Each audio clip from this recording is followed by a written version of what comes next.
Hi, I'm Javers Lewis, and in this episode we're going to talk about what's coming in WordPress 5.0. It's a new default text editor in the admin interface with which you write posts, or you're supposed to write posts with that. And it'll be a new experience in WordPress 5.0, and it'll be the default going forward. So there will come the point where you or your host will upgrade your WordPress instance to WordPress 5.0 or beyond, and you'll find that if you want to write a post or a page, things are going to look totally different than what you've been used to for the last 15 or so years. So that's kind of a bit of an issue, and this is kind of more like a warning video and a quick this is what's going to come, and of course a quick solution of how we can go back to as things are today with up to WordPress 4.9.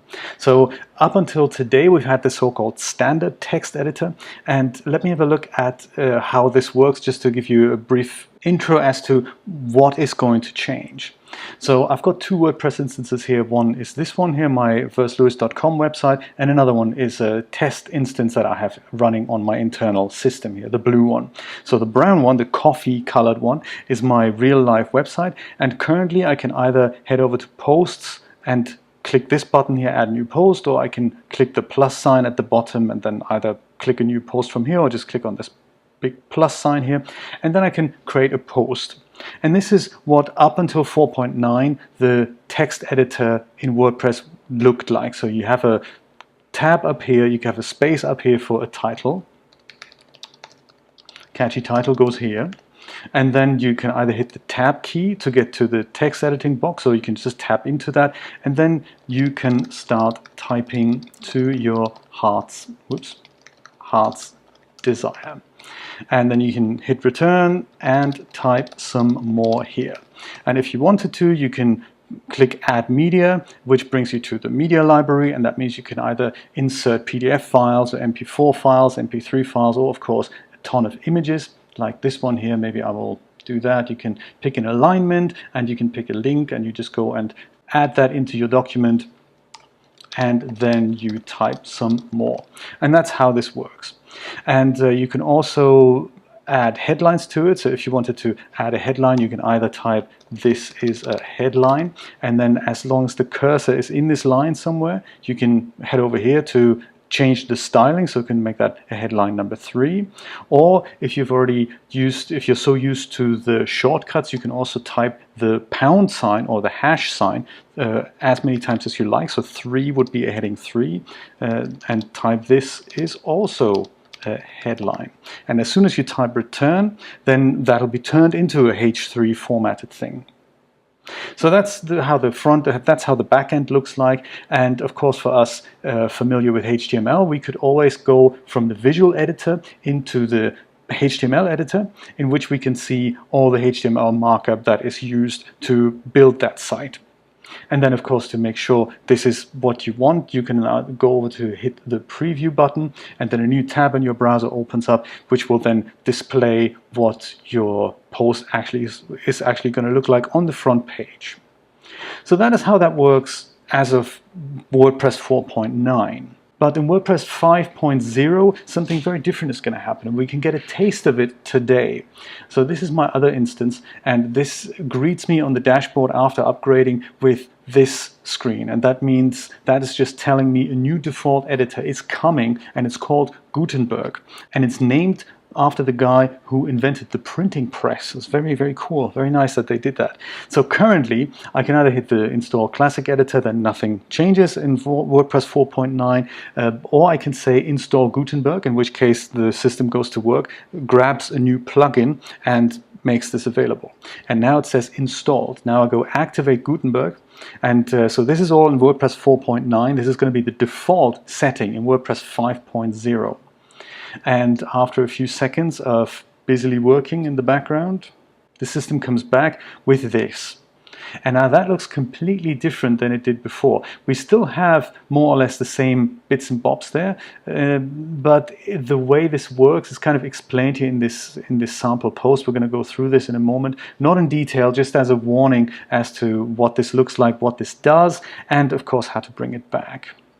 So the new way of doing it is we still have a headline up here. This is kind of a post title. That is now a larger box here. But then from then on, everything is very different. And they do give you a sample post and let you explore this on your own a little bit. So do read this and see what you think and play around with it and explore this a little bit. So the idea is that now everything is in blocks. And that means this picture here would be one block. And we have these little 3 dots up here that let us either click more options and see what we want to do, either remove the block or duplicate it, insert before, after something else, or we can edit this part of HTML specifically. So we don't get to see the whole markup anymore. We only get to see it in bite-sized chunks. So like this image block here, for example. And then here we have a text block. In fact, these are 2 text blocks. And the way this works is if you wanted to move this one around, you can hold on to this until this little hand icon comes, and then you can left click and drag. And then as soon as you see this line coming up here, the blue line, that is where this block would now drop in if I let go of it. So I can then move things around. So now this block is above that block, which was what it wasn't like before. So this makes things better and worse. It makes it a little bit more complicated, I find, to write posts, but it also allows for more flexibility that we didn't really have in the classic editor. And it's one of those things, try it out and see if it floats your boat. I'm personally of the opinion that I've kind of gotten used to the classic editor for the last 15 years or so. My life is extremely short and the amount of time I have left on this planet is very, very limited. I have no time for this. I'm sorry. So maybe over the next 2 or 5 or 10 years I might get into this. Perhaps I won't. So in order for this to remain an optional piece, we can at one point install a plugin that's called the Classic Editor. And that'll be delivered together with WordPress 5.0. And all we need to do is to activate it. If it's not delivered with WordPress 5.0, they're going to make it available as a download. And right now, we can opt in to Gutenberg if we wanted it as a plugin. So right now, I can head over here to Plugins. And in here, I can see Gutenberg. So Gutenberg is currently a plugin. And if I deactivate that, I'm getting my standard editor back up to WordPress 4.9. From WordPress 5.0 onwards, we're going to have the Classic Editor as a plugin, which we can activate, and then our editing experience is much like the classic one that we've known and loved for the last 15 years. So that's the state of affairs. If you upgrade to WordPress 5.0 or beyond, if you're currently on a lower version of WordPress, then that's the future. This block-based thing. Whoops, where was it? Here, this is kind of the future. This is what things are going to be like. I'm going to make another video on that as soon as I've kind of familiarized myself with that and how to use it.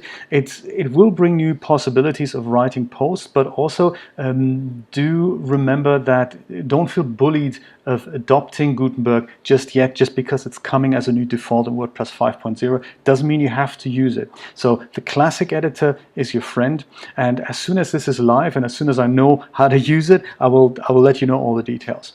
Until such time, thank you so much for watching. If you found this video helpful, then please share it with friends, family, and total strangers.